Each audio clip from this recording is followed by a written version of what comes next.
हाय दोस्त, मैं Balwant Singh, national private ITI Bokaro Jharkhand.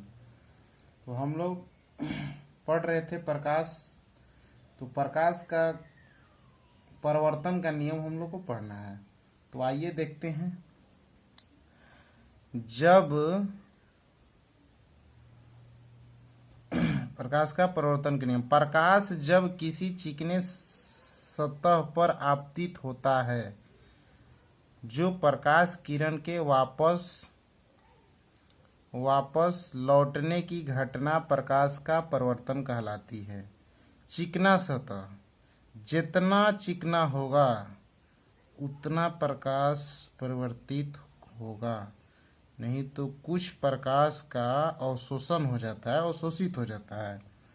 जैसे कांच हो गया, पानी हो गया, उसमें प्रकाश परिवर्तन होता है। तो चलिए आगे देखते हैं। आपतित सतह जितनी अधिक चिकनी होगी, देखिए आ गया ना बात। आपतित सतह जितनी चिकनी होगी, अधिक चिकनी होगी, उतनी अधिक मात्रा में प्रकाश परिवर्तन होता है, प्रकाश परिवर्तन करता है। तथा जो सतह खुरदरी होती है, जो सतह खुरदरी होती है, जो सतह खुरदरी होती है, जो सतह खुरदरी होती है, एक मिनट थोड़ा सा लाइट दे देते हैं। जो सतह खुरदरी होती है वे कुछ मात्रा में प्रकाश को अवशोषित कर लेती है। हम पहले ही बताए थे, कांच ओच हो गया, इसमें ज्यादा रिफ्लेक्ट करता है, तुरंत परिवर्तन करता है और थोड़ा सा भी प्रकाश अवशोषित नहीं होता। अगर इसको हम लोग बहुत अच्छे से और अपने भाषा में समझें तो एक सीमेंट प्लास्टर मतलब कि एक पुट्टी किया हुआ रूम ले लें और एक ईंटा का नॉर्मल जोड़ाई जो होता है वो रूम ले लें। दोनों में लाइट हम लोग जला दें और लाइट जलाएंगे तो उसमें देखते हैं कि जो पुट्टी किया हुआ जो रूम है उसमें उतना ही लाइट में ज़्यादा रोशनी करता है, क्योंकि खुरदरी जो है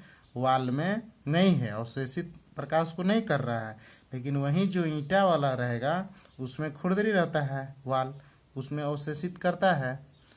तो इसीलिए प्रकाश का परिवर्तन का यह नियम हो गया, हम लोग समझ गए। और अब देखते हैं प्रकाश का परिवर्तन का नियम। प्रकाश के परिवर्तन का नियम, आपतित किरण, परावर्तित किरण तथा अभिलंब तीनों एक ही तल में उपस्थित होता है। तो देखिए हम इसको बना के रखे हैं।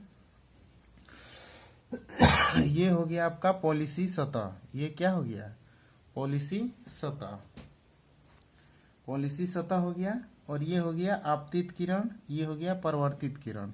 ये आपतन कोण हो गया, ये परावर्तन कोण हो गया। ठीक है, तो इसको आई और इसको आर सूचित कर रहे हैं।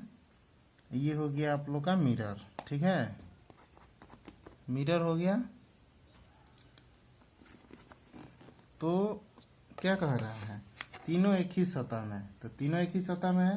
अब कह रहा है कि आपतन कोण का मान, आपतन कोण का मान परावर्तन कोण के मान के बराबर होता है। देखिए ये हो गया हम लोग को आपतन कोण, ये हो गया आपतन कोण और ये हो गया परावर्तन कोण।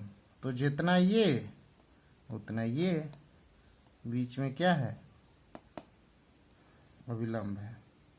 ठीक है, तो ये हम लोग समझ गए। अब हम लोग देखते हैं प्रकाश का अपवर्तन। प्रकाश का अपवर्तन, तो चलिए देखते हैं। जब कोई प्रकाश किरण किसी विरल माध्यम से सघन माध्यम में प्रवेश करती है तो वह अभिलंब की ओर मुड़ जाती है। क्या कहता है? सघन माध्यम और विरल माध्यम। सघन माध्यम क्या है? पानी हो गया, और विरल माध्यम हो गया हवा। इसी प्रकार प्रकाश की किरण की किसी सघन माध्यम से विरल माध्यम प्रवेश करने पर प्रकाश किरण अभिलंब से दूर हटने की प्रवृत्ति प्रकाश का अपवर्तन कहलाती है। कहने का मतलब कि इसी प्रकार प्रकाश की किरण के किसी सघन माध्यम से विरल माध्यम में प्रवेश करने पर प्रकाश किरण अभिलंब से दूर हटने की प्रवृत्ति को प्रकाश का अपवर्तन कहते हैं। तो अब हम लोग ये समझ गए। और अब हम लोग देखते हैं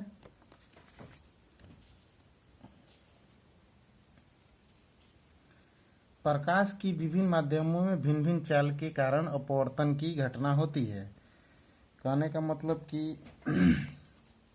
हवा में अलग चाल है, हवा में, पानी में,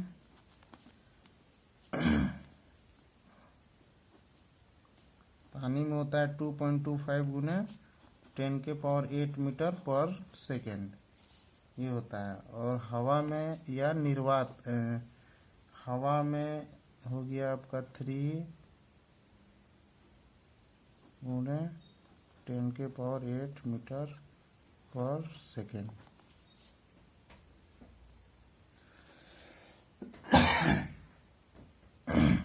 अपवर्तन की घटना में प्रकाश की चाल, तरंगदैर्घ्य, प्रकाश की तीव्रता परिवर्तन आता है, किंतु प्रकाश की आवृत्ति नहीं बदलती है।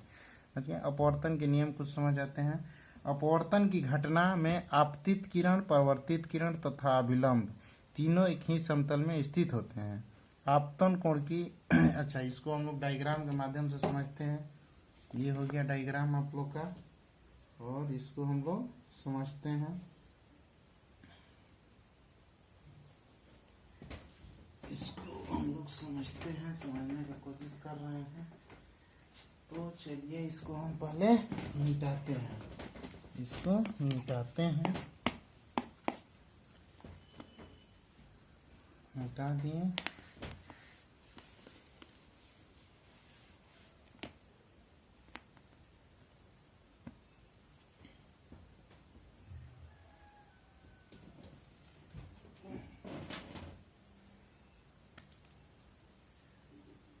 देखिए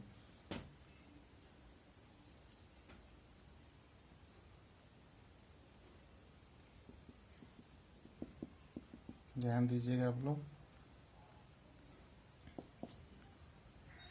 एक्स और वाई हो गया, N2 हो गया, और ये N1 हो गया, ठीक है। और ये हो गया आपतित किरण, ये हो गया P, आपतित किरण, ये हो गया आपतित किरण, ये हो गया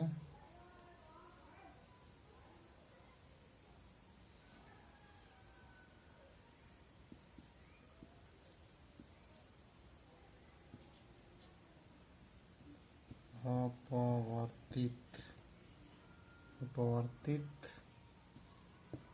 किरण, अपवर्तित किरण हो गया। और ये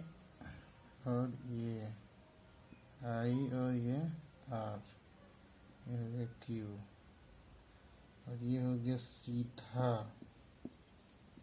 सीधी पारदर्शी, पारदर्शी,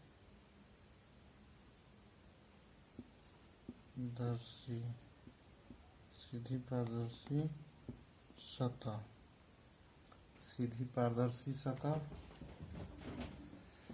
थोड़ा इसको हम लोग अच्छा से देखते हैं। और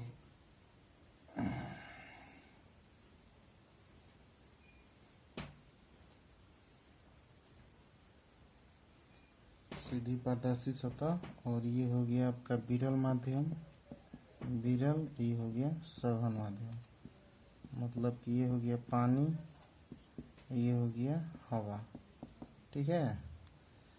तो कहने का मतलब ये है, कह रहा है कि अपवर्तन की घटना में आपतित किरण, परावर्तित किरण तथा विलंब तीनों एक ही समतल में स्थित होता है। आपतन कोण की ज्या तथा परिवर्तन कोण की ज्या का अनुपात एक स्थिरांक होता है। तो हम लोग उसको देख ही लिए। इसके बाद ये हो गया साइन I साइन R एक कांस्टेंट होता है, यहाँ से स्नेक का नियम भी निकलता है। तो आज के लिए बस इतना ही।